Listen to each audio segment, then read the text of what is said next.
رب کا بندہ پردہ پوشی کرنے والا ہوتا ہے، فقیر وہ ہوتا ہے جو پردہ پوشی کرے۔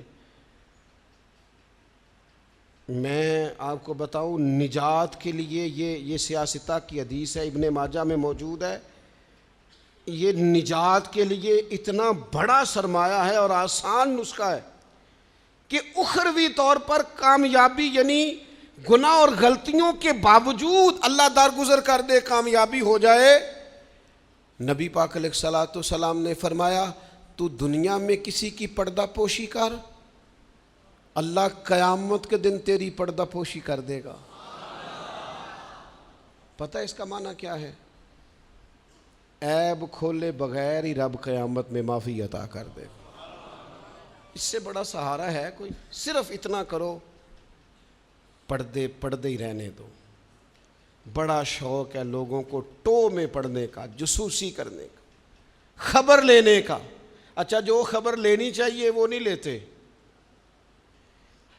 محلے میں کس کی حرکتیں غلط ہیں وہ سب کو پتہ ہے، لیکن بھوکا کون کون ہے، بل کس کا آیا ہے اور پریشان ہے یہ نہیں پتہ، کس کے بچے کی اسکول کی فیس نہیں گئی یہ نہیں پتہ، باقی غلط کون کون ہے معاذ اللہ سارا پتہ رکھتے۔ پردہ پوشی، اللہ کا بندہ پردہ پوش ہوتا ہے۔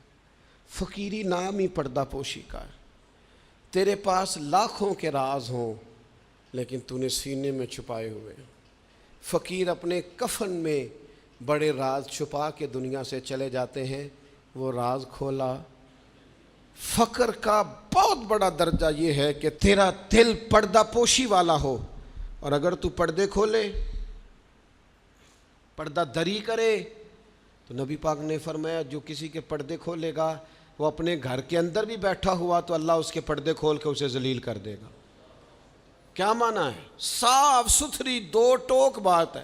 جس کا ذلیل ہونے کا دل ہو کہ میرے پردے کھل جائیں، وہ دوسروں کے کھول دے، خود بخود تیرے کھل جائیں گے۔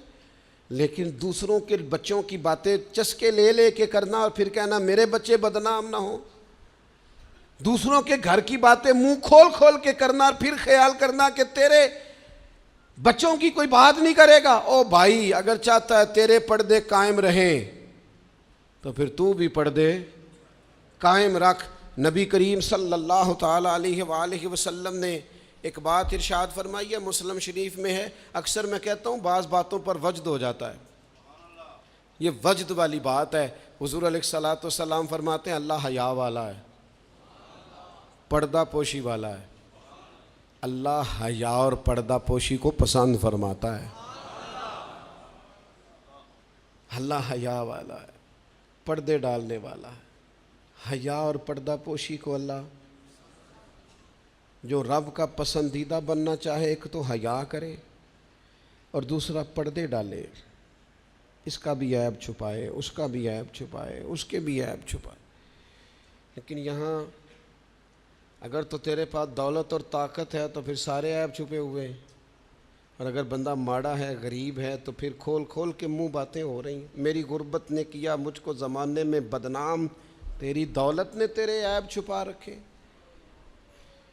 اپنی طبیعت کو اللہ کا بندہ کنز المال میں موجود ہے، حضرت عمر رضی اللہ تعالیٰ عنہ بیٹھے تھے۔ یہ ذرا دیکھیے یہ حضور کی تربیت یافتہ جماعت کیسی تھی۔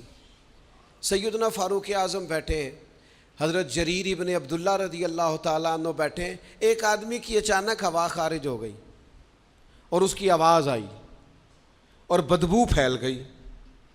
اب یہ چیزیں بعض اوقات انسانی طبیعت کے کنٹرول میں نہیں ہوتی۔ ہمارے ہاں لوگ مذاق اڑاتے ہیں، پھبتیاں کستے ہیں، تانا زنی کرتے ہیں۔ ہوا خارج ہوئی، آواز بھی آئی اور بدبو بھی پھیلی۔ تو حضرت جریر ابن عبداللہ فٹافٹ اٹھ کے کھڑے ہوئے، حضرت عمر سے عرض کرنے لگے حضور ہم سارے جا کے وضو نہ کر آئیں، ایک آدمی کی ہوا خارج ہوئی ہے، وضو ایک کا ٹوٹا ہے۔ حضرت جریر فٹافٹ اٹھ گئے کہ کہیں کسی ایک کی طرف لوگوں کا اشارہ نہ ہو جائے، وہ بندہ شرمندہ ہوگا، پردہ کھلے گا۔ یہ تربیت ہے رسول اللہ کے صحابہ کی۔ اٹھ کے کھڑے ہو کے عرض کی حضور امیر المومنین، چونکہ آپ اس وقت ہمارے اجازت دیں سارے وضو نہ کر آئیں، تو وہ بھی تو حضرت عمر تھے نا۔ فرمانے لگے تو اسلام قبول کرنے سے پہلے بھی سردار تھا قبیلے کا جریر، تو آج بھی سردار ہی ہے۔ تیری باتیں سرداروں والی ہیں، تیری باتیں ذرا بڑی بڑی ہیں، تیرا دل ذرا بڑا ہے، تو نے جو بات کی ہے وہ بڑے لوگ کیا کرتے ہیں، پردہ پوشی بڑے لوگ کرتے ہیں، کسی کو شرمندگی سے بڑے لوگ بچاتے ہیں، کسی شخص کا گردن نہ جھکے یہ بڑے لوگوں کا کام ہے، بڑے لوگوں کا۔ وہ گردنیں جھکا کے راضی نہیں ہوتے، وہ کسی کو عزت دے کے راضی ہوتے ہیں۔